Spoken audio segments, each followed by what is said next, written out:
Good morning, everybody. Stu Smith here, going live. Going to take a few questions after this big announcement, but I wanted you to be a part of the Never Quit Mindset and exactly what that is. It is a new book that I created that is really one of my first books I've ever created that doesn't have the word workout in it.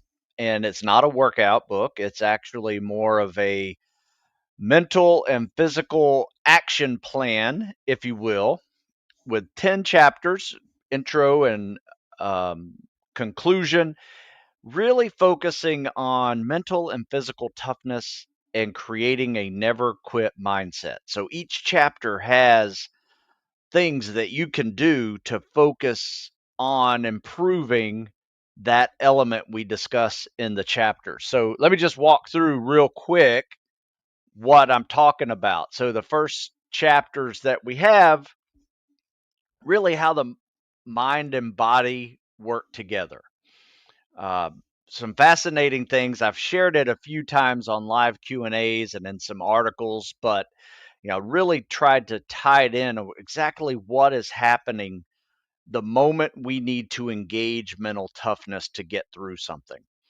And there are some designs in the brain that we all have that most people just don't know we have.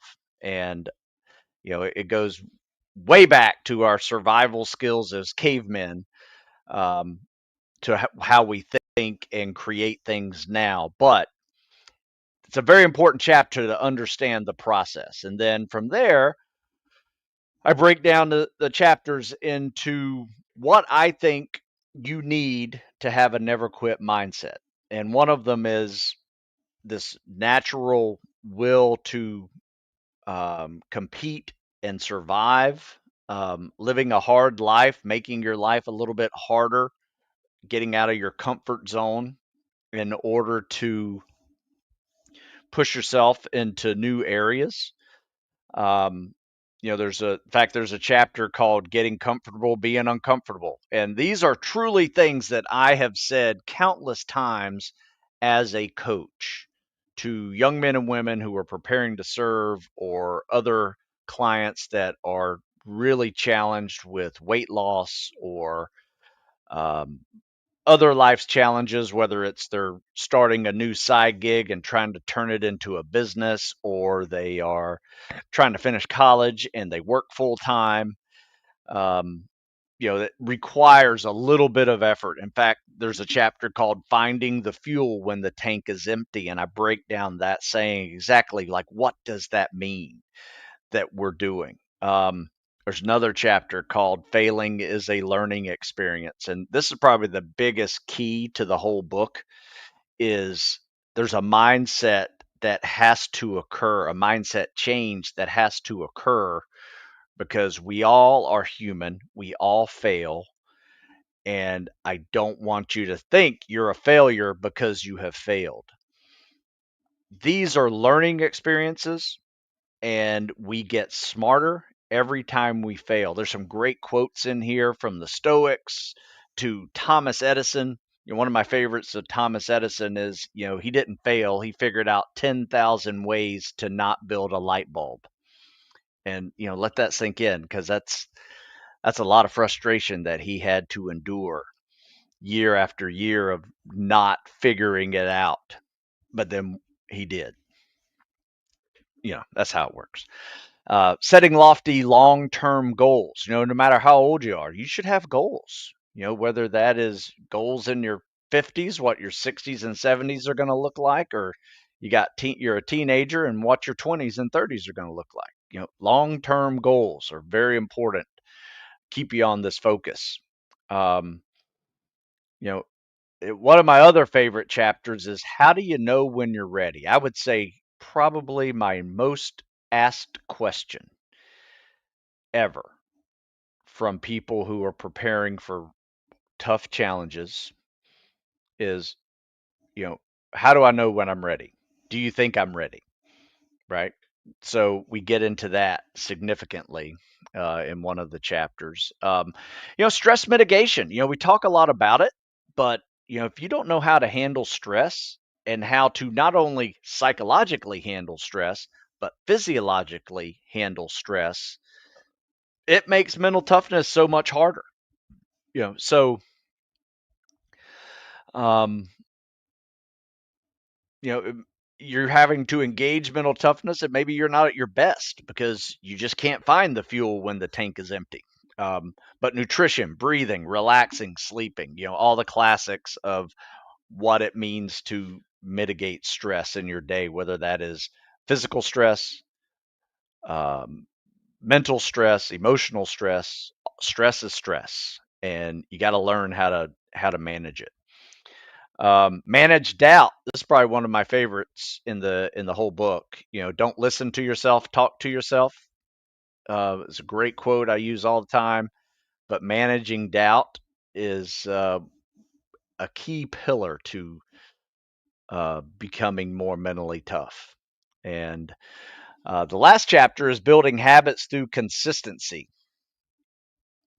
and discipline. And we all want to be motivated, and at one point we probably are pretty motivated to go do something, but um, eventually that motivation is going to have to evolve into something much more. And you do that through building habits, by being consistent day in, day out. And next thing you know, you've developed discipline. And now you can rely on your discipline, and you don't need to rely on some waning motivation that, comes and goes. So that's the program. That is the book. And like I said, every chapter has a little to-do list on how to get better at those activities. So I'm just really excited about it. I wanted to share it with you. If you haven't seen it, it looks like this. Um, well, here we go. Have to pull it up. Thought I had it up, ready to go. So, Never Quit Mindset is right here. In fact, I've written a couple articles about it already. You can see up on Stu Smith Fitness what the cover looks like, and read a little bit more about it. But right here, Never Quit Mindset, right? Unlock the hidden mental, physical toughness inside us all. And I'll probably start selling these Never Quit shirts as well. These are my Heroes of Tomorrow shirts. I'll get out there. But I've been talking Never Quit for decades and what that means. And I finally got around to being able to actually discuss it in a way I wanted to discuss it, kind of like as a coach would discuss it with somebody that they are coaching and teaching. Um, because I'm not a fan of people thinking they can become mentally tough by watching me speak or watching anybody who is doing something impressive. Um, you know, you have to get mentally tough by doing, right? You can't think about it. You can't hope it happens. You you can't wish it into your life. It is something that you have to develop.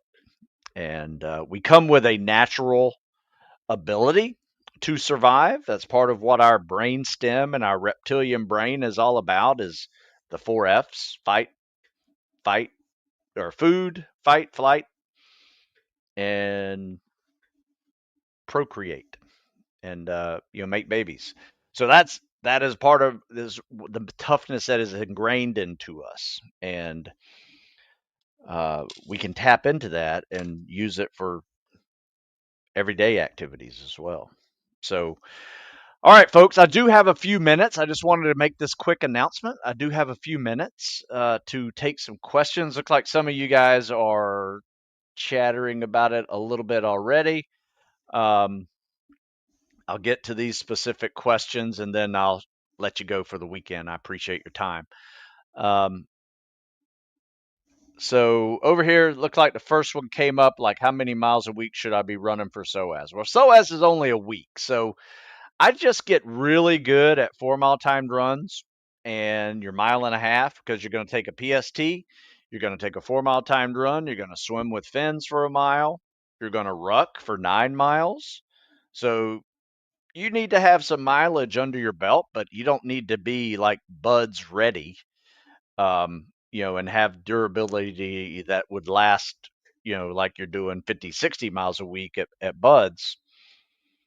Um, and I don't recommend you even having to do that uh, in your preparation. I would say be at 30 fast miles a week. One big ruck a week, build up to 9 miles of fast rucking, and keep your mile and a half and your 4 mile time runs fast. If you want to do some slow aerobic based training, do that as well.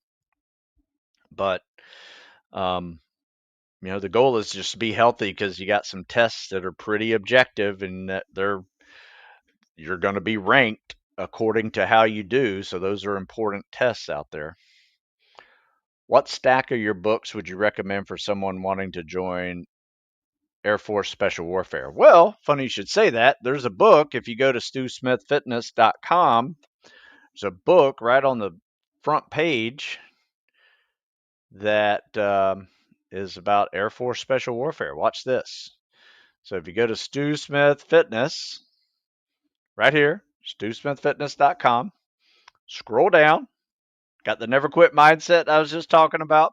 This is the ageless athlete for 50 and over.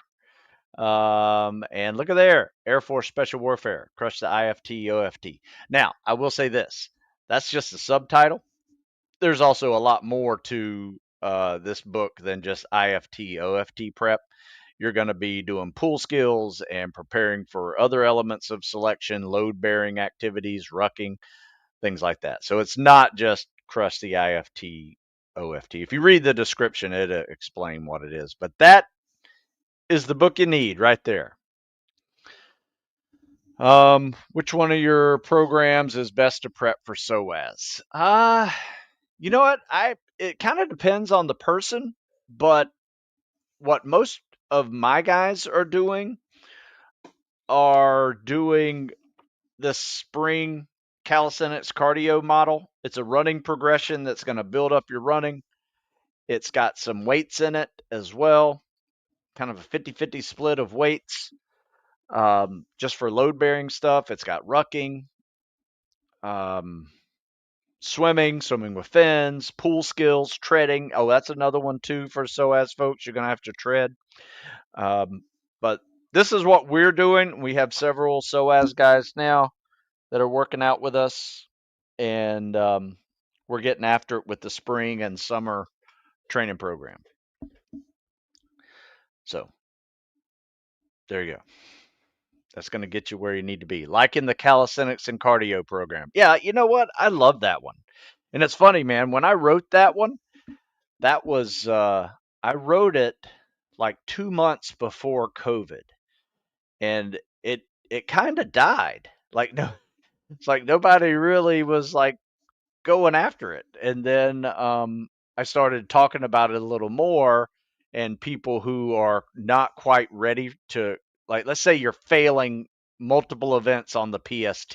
This is a great building up program before you go into the Navy PST phase 1. This is a great prelude to that. But when COVID hit, everybody didn't have a gym anymore, and they needed something quick. They didn't have a home gym either, so this was calisthenics and cardio made its way, became very popular during COVID, and a lot of people really liked it. In fact, I've had people do it and go from like unable to pass the PST to crushing the PST, getting a contract just with that advanced section. They were in the intermediate section first, and did the advanced section second, and were crushing the PST on the back end. That they skipped phase 1 of the Navy PST because they didn't need to worry about the PST anymore, and they were focused more on phase 2 and 3, preparing for buds. But that's another good program too. If you're doing pretty well on all the events and you just want to do a little bit more bud specific ones, that's a good one, whether you're going to SOAS or preparing for buds in the next 12 weeks. Want to thank you so much for your program. I got my 1.5 from 14:30 to 11:12. I'm now pulling a 7-minute mile. Hey, man, that's not bad. That's really a good progress. And you're going to find, too, that going from that 7-minute mile and getting a 10:30 is not that tough. It's another week or two of running. And then from there, going from 7 to 6 minute mile, little tougher, but you're making good progress. Long as you keep licking your wounds. If you feel any aches and pains, maybe try to opt for softer ground to run on, a track or rubberized turf or something like that, um, just in case. Um, but that's what happens with new runners. If you're new to running, typically overuse injuries start hitting and trying to help you avoid that. Looks like we answered all those questions over there. Um, Next week, I'll have instructions with the police shock troops. So we'll use the shields all day, and then we'll get a lot of tear gas. Any advice on how to survive and support this? Um, any advice on how to breathe while taking tear gas without proper mask? Because I always try to hold the breath and it only gets worse. Yeah, you know what? It is tough. It's just one of those things that really sucks. Um, I've always kind of squinted when I did it, almost looking through my eyelashes. Still burns, still makes you cry. Um, Yeah, I don't have a good answer for you, to be honest with you. I just remember it. I'm tearing up, feeling it already. Man, what a weird experience. That I am feeling it right now. Um, no, you gotta breathe through it, and it's just bad. It's just bad. Hopefully, you get to wear your gas mask. It makes such a difference. Yeah, if anybody else has got tricks, I mean, I've only been in tear gas a couple of times, so I'm not really um, adept in explaining how I got through it. It just is just gasping and uh, squinting and snot rolling everywhere. It's just gross. Yeah, but it's one of those things, man. I wish I had an easy answer for you. If anybody else has one, share it. What book do you suggest for someone wanting to learn how to program their own workouts? Love your programs. Want to learn how to make my own and be more specific. Oh, I understand. In fact, I'm kind of the same way. I've been making my own workouts for 30 years now, and it's hard for me to follow others, though I can. And what I like to do is pull, obviously good bits and pieces of what I'm seeing. Oh, that's a great idea. I got to add that exercise, or I got to add that routine of how he choreographs that exercise. But pretty much, any program I have, it's it's largely the same type of exercises, just a different choreography throughout the week, if that makes sense. So look at it that way. Find some programs you really enjoy, and whether it's the exercises or the choreography of that program, and you can interchange new exercises into it if it fits your goals. But really, to be honest with you, I mean, any of my programs that are year-long series, like the seasonal tactical fitness periodization, you're going to go. It's 4 books, but it's spring, summer, fall, and winter. Takes you through a full year. I do have another series that's 2 cycles in one, so fall and winter. Then I have a spring, summer cycle. Those are a little bit different. They don't have the block periodization that I have created most recently, where we go like in the winter lift cycle, we'll go 3 weeks of hard lifting and then 1 week of deload lifting and do cows and cardio. So that's a system, not necessarily a program, and you can apply that to any workout you do. They're your own workouts. You can, like, let's say you're in a lift cycle that you love to do, and then you take a week off of lifting and just go into like a PT pyramid week of stuff that I do, right? Or vice versa. If you're in a cows and cardio cycle for 3 weeks and you have a favorite lift cycle you'd like to do, hit that one every fourth week, maintain your strength and durability a little bit while you're taking a little deload off the running mileage and the high reps. So that's the block periodization model. Once again, it's more of a system than a program, and you can implement any program into that system if that makes sense. That's what I would do. If you're looking for probably all my latest stuff, it's in here. Got my swim down from 11:30 to 10:15, mile and a half. Oh, 10:15, mile and a half. 60 plus push-ups, sit-ups, 13 pull-ups on my latest PST. I know these aren't strongest due to setbacks and injury. That's good. You got to keep going, man. Keep going. Get that contract.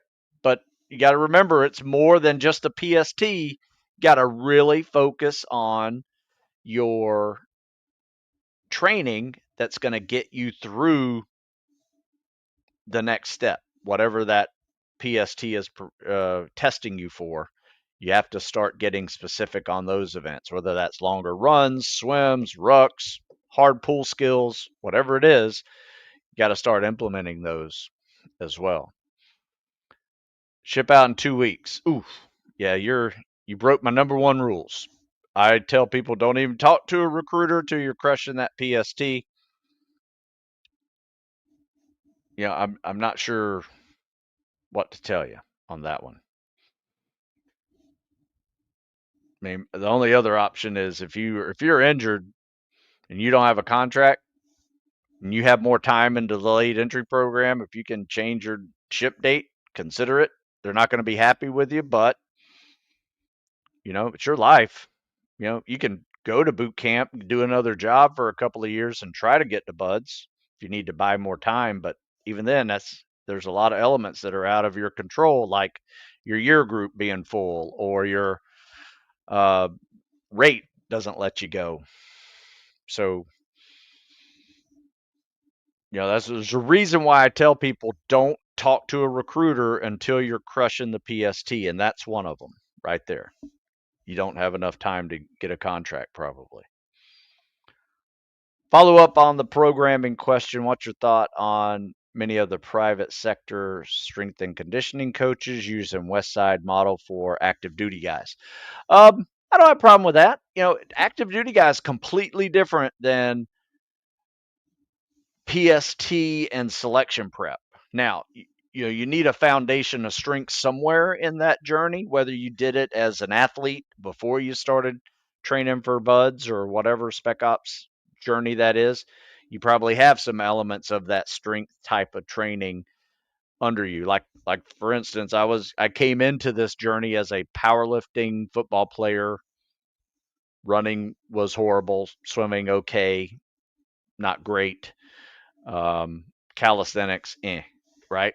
So, it just really depends. I think active duty guys, they don't have to work out as hard as, the spec ops candidates do. In fact, I would recommend them not to. So get a good lift in, get a decent run, ruck, or swim in, whatever you need to do.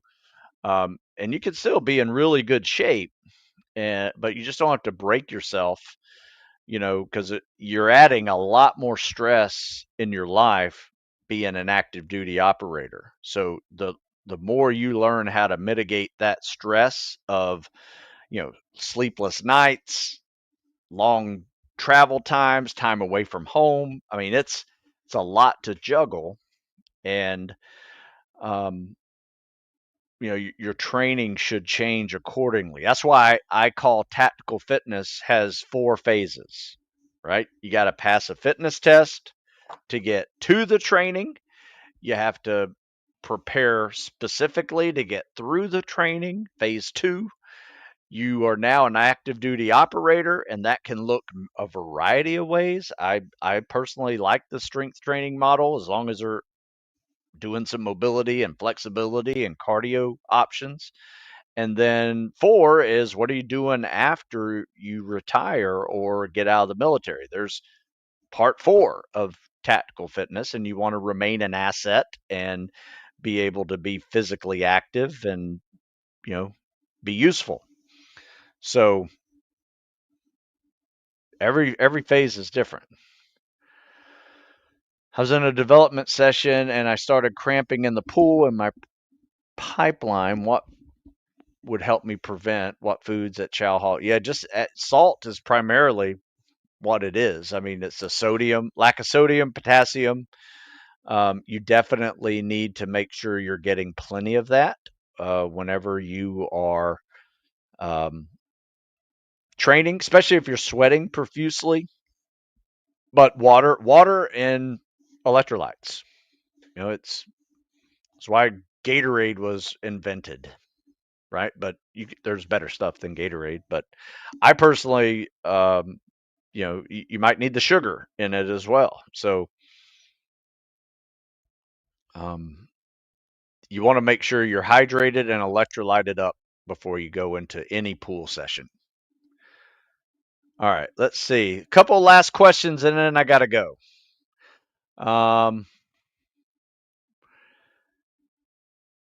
Any advice on good PST for fleet returnees trying to secure a contract to BUD/S? The numbers had to be more competitive from what I've heard. I mean, try to work out wherever you can. I mean, get on a PST program, and if your workouts aren't looking like the PST and getting you in condition to crush that PST, then you're not focused on the PST. So if you really need to keep PST, do a PST cycle, right? If you need to focus on BUD/S, do a BUD/S specific training cycle, right? Does that make sense? Let's see here. Currently on day 6 of your cows and cardio. My legs still hurt from squats on day 4. Could only do 5 by 5 instead of 10. That's okay. Today I do 20 by 5. Should I just push through the soreness or rest? Well, make sure you're getting a good warm up in there. And remember, these aren't personally designed for you. So you may need to adjust accordingly for your abilities. Okay. So any workout you ever find that is not directly made for you by someone, you're going to have to make adjustments. Some people would have to add weight and do more reps. Some people should probably pull back a little bit and do less. So it's up to you. If you're really sore, skip it and do a mobility day instead. Right? I'd rather you feel a little bit better and ready to hit that next workout, and you're only in day 6, there's going to be soreness that first week, especially if you're overdoing it. So adjust it. And remember, if you're doing cows and cardio, it's mostly calisthenics. I mean, there may be some dumbbell action in there to add some weight, but do air squats. Yep, doing a surprise Saturday edition. Wasn't planning on it, but I was making this video of, like, telling everybody about my book, and I felt weird doing it, so I was like, screw it, I'm just gonna go live and take some questions and discuss never quit mindset with them. Yeah, it'll be posted on there talking about the never quit mindset new program that just came out. Any advice on good PST? No. Oh yeah, didn't you just ask that question? Darius, my buddy. What's up, buddy? All right. Looks like I've answered all the questions. I'm going to show this one more time because I'm just excited about it. Be honest with you, it's going to be up on Stu Smith Fitness. It's the ebook and a book. Um, There's also it's going to be up on Amazon as a book, ebook, and audiobook. Should be by the end of this weekend. I'll have all that created. Um, and then I'm going to make a probably like a probably going to make a course out of it as well because it goes pretty in depth, and I think I could probably make a hour and a half, 2 hour course on this process as well. So for right now, this is what I got. Never Quit Mindset up for sale, and you guys can check it out right here. So that's what it looks like. I posted up on Instagram. It's on the live, or I'm sorry, on the story, and you can click the link in there. Go to an article about it. In the description of this video up on YouTube, there's a link. You click that, go to the article, find it. But you just go to stewsmithfitness.com. You will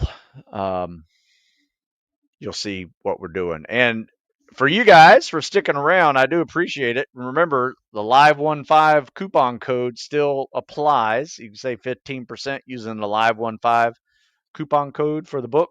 And I think I got some deals in there too, so you can save money. If you're buying another book anyway, you could save more money as well. So it's some deals that'll last through the weekend and probably all of next week. But I appreciate you guys letting me share this with you. And I'll be back on Monday. So you guys have a good weekend.